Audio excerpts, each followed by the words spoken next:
Right hands again and a left hand from Warrawood. He's having some good shot from Chinoy Warrawood.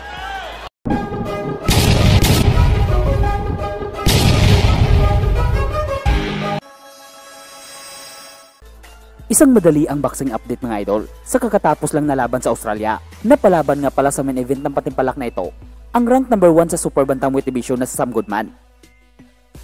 At kinaharap nito ang isang Thai na walang talo na mas kilala sa alias na Rahman. At ang labang ito ay isang world title eliminator ng Super Bantamweight Division. Sa unang salpukan ay rumatrat agad ang Thai, pero puro hangin lang ang tinatamaan. Beautifully proficient box. And Warrawood with a good little right hand there. Doubles up the jab. And dito sa round 2 ay medyo tumatama na ang Thai, pero ang Australiano na si Goodman ay pulido ang mga suntok na binibitawan. Fast hands. And you know, look at some you're on from Goodman, but he's found relaxed before the fight. Dito sa round 3 ay mas maganda ang accuracy ni Goodman na tumatama ng epektibo sa kanyang kalaban. Yep. And then getting counted. And in front. Warrawood gets through on to Galevic from New Zealand fighting. Some intensive.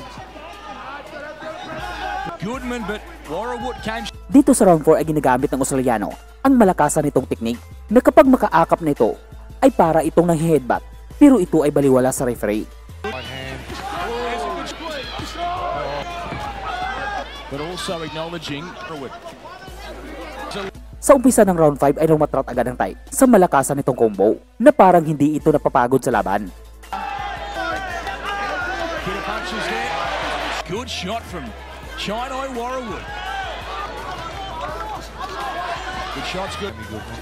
Lovely, look at that. You know, Warrawood.